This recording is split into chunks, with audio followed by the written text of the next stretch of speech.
Alright, so moving on to rods now.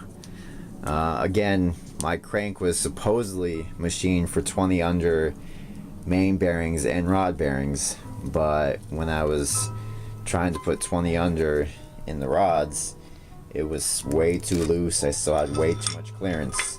So, went ahead and got a set of .75 mil or 30 under, which is a pretty thick bearing compared to standard. So we're gonna put these on, check our clearances, and see if this doesn't do the trick finally. So after days of trying to get my bearing clearances right, I've literally purchased 3 separate sets of bearings, both mains and rods, and I can't get my specs right.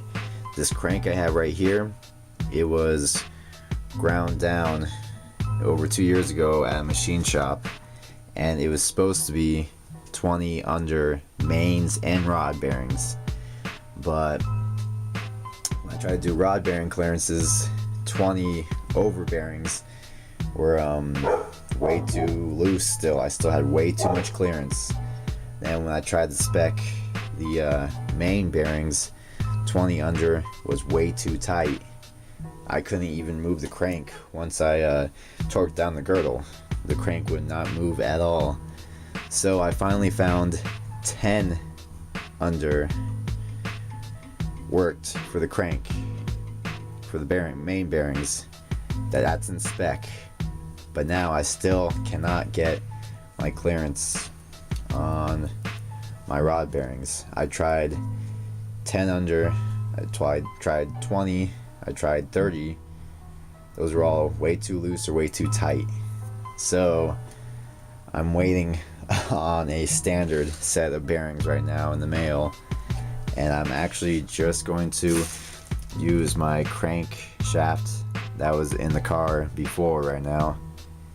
And I don't want to wait for machine shop to take this to the machine shop and get it polished and all that. So I'm actually going to show you this backyard shade tree mechanic trick that actually works. I've done it before. It's very unorthodox, but it actually takes out the scoring. I'll show you right now. So here's my crank that was in the engine just as I pulled it out when I had the spun bearing in cylinder 1. As you can see, there is scoring right there, but you can't really feel it with your finger. Once again, this is a very unorthodox backyard shade tree trick, so if you don't feel comfortable doing this, I don't recommend doing it. Once again, I highly recommend taking your crank to a machine shop, but this has worked for me in the past with positive results. So essentially what you do is you're going to be polishing the journals yourself with, starting out with 400 grit sandpaper, then going down to 800, and then we have shoelace, flat shoelace, and 1030 motor oil. Okay, so what you do is take your sandpaper and cut it in strips appropriate size of the journal.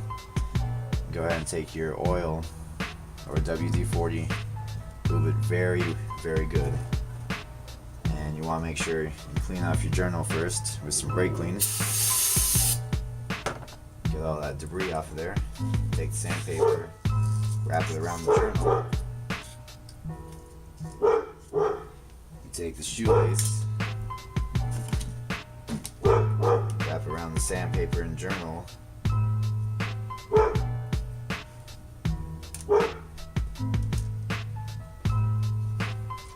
And you just rotate.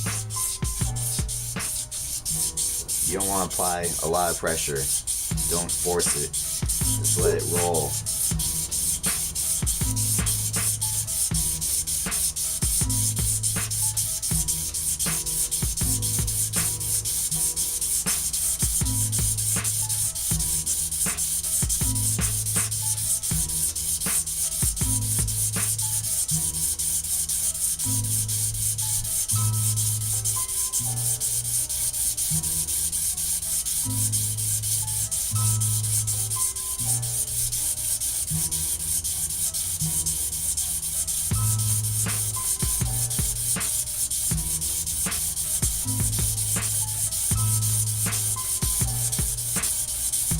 Now this was a spun bearing right here, so we're going to spend a little time with this one.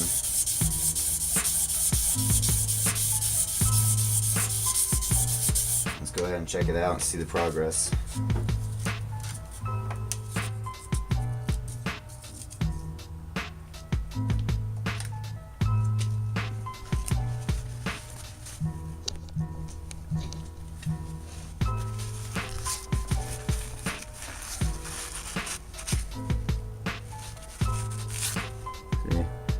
Already the scoring's going down and it's clearing up.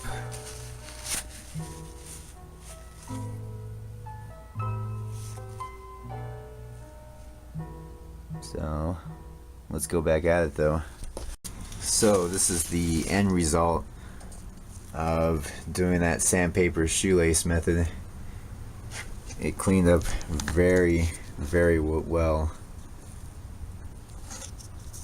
There's no deep scoring at all.